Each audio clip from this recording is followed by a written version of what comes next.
This is Chapel Lane Graveyard, to the north of Skibbereen town in West Cork. Known locally as the Chapel Yard, this graveyard has served the people of this locality for centuries.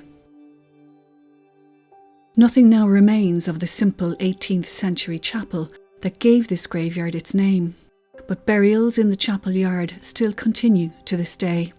Generations of local people are buried here, including several early Fenians, some veterans of the American Civil War, numerous famine victims, and a man who tried to save them. This graveyard featured prominently in reports during the Great Famine of the 1840s, and two very famous illustrations relating to Chapel Lane appeared in the newspaper The Illustrated London News in February 1847, including this one of a funeral making its way to Chapel Lane Graveyard. They say it is a lovely land wherein a prince might dwell. The Skibbereen area was devastated by the Great Famine, losing 1 in 3 of its people to starvation, disease and emigration. And the areas around this graveyard were particularly badly affected, with horrific reports of suffering, especially from the nearby Windmill Hill and High Street areas. My sheep and cattle died. My rent and taxes were too high. I could not. The second illustration from that era is of a small building called a watch house, which was located inside Chapel Lane Graveyard.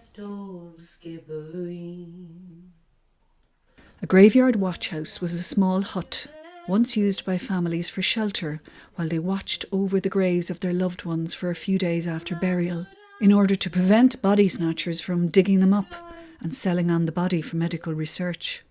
They set my roof on fire. A group of evergreen trees in the centre of this graveyard now marks the site of the former watch house in Chapel Lane, sketched by the artist James Mahony in 1847. Nothing remains of the watch house today. We do have several descriptions of it, including one from local doctor Dan Donovan. On my return home, I remembered that I had yet a visit to pay, having in the morning received a ticket to see 6 members of one family named Barrett, who had been turned out of the cabin in which they lodged, in the neighbourhood of Old Chapel Yard, In dear old Skibbereen. and who had struggled to this burying ground, and literally entombed themselves in a small watch-house. In this horrible den, in the midst of a mass of human putrefaction, 6 individuals, labouring under most malignant fever, were huddled together as closely as were the dead in the graves around. I heaved a sigh and bade goodbye. Another description of the watch house comes from an American visitor in February 1847. The miserable shed had served as a grave where the dying could bury themselves. It was already walled round on the outside with an embankment of graves halfway to the eaves. Removing a board from the entrance of this black hole of pestilence, we found it crammed with wan victims of the famine, ready and willing to perish.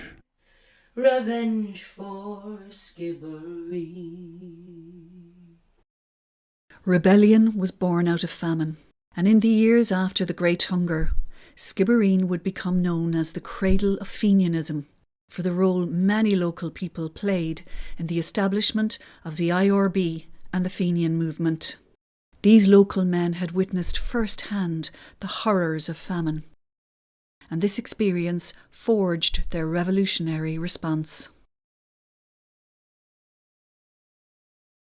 Several of these early Fenians are buried in Chapel Lane Graveyard, including Skibbereen-born Denis Downing. Downing was a native of Skibbereen, a well-known family. He was a close relative to Jeremiah O'Donovan Rossa and was very involved in the Fenian movement here in Skibbereen and later in America. Aged just 17, Denis Downing was arrested for his part in the early Fenian movement in 1858, but never faced trial. He emigrated to America in the early 1860s and joined the Union Army during the American Civil War. Downing fought in many major battles during the war, including Bull Run, Fredericksburg and Gettysburg. The night before the Fredericksburg encounter, it's said he began to sing the song Dear Old Ireland, and he was joined in song by his fellow soldiers on both sides of the conflict. Deep in Canadian woods we met from one bright island flown. Great is the land we tread, but yet our hearts are with our own. And there we leave the shanty small. Later, at the Battle of Gettysburg, Denis's foot was injured and his lower leg had to be amputated. However, Downing still remained a soldier, and according to O'Donovan Ross's memoir, Denis Downing commanded the company that executed Mrs. Surratt for her role in the assassination of Abraham Lincoln in 1865. Unfortunately, afterwards, Downing's health deteriorated, and in the late 1860s, he contracted tuberculosis. In 1871, he returned to Ireland to convalesce, and within a few days, just shy of his 30th birthday, he died and was buried here in Chapel Lane graveyard. The local newspaper, the Skibbereen Eagle, ran an account of Downing's funeral at Chapel Lane. The report states that his oak coffin was enveloped in the Stars and Stripes banner that he had followed into war, and that his sword, sash and cap were deposited on top of it. We know that Denis was buried in this graveyard from newspaper accounts at the time. Unfortunately, we don't know where. However, there are many quite imposing gravestones like this without inscriptions in this graveyard. So, beneath one of these lies the body of Denis Downing. Ireland boys hooray, Ireland boys hooray, we'll toast old Ireland, dear old Ireland, Ireland boys hooray. Many others in the Fenian movement were also veterans of the American Civil War, and indeed the movement regarded that war as a great training ground for the fight in Ireland. Francis Whelpley from High Street, Skibbereen, active in the Fenian movement in America, was killed in action while fighting for the Union Army in 1864. After the war, his widow had his body disinterred and returned here to Chapel Lane, among his own to rest. Unfortunately, his burial location is also now unknown.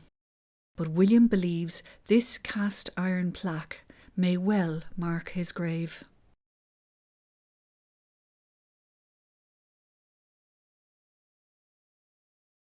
There are generations of local people buried in this graveyard here in Chapel Lane, including some once wealthy property owners in Skibbereen.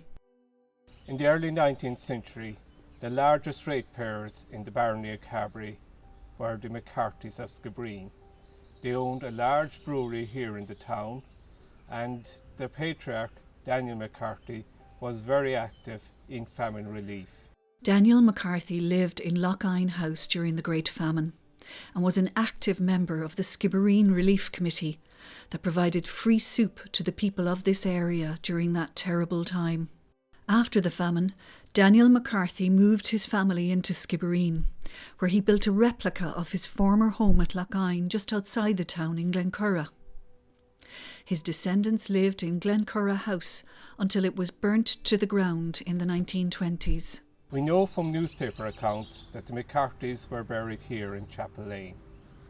We believe they are buried in this very imposing tomb because the McCarthy name is on it, but none of the Christian names, so we cannot be certain that this is where the McCarthys lie.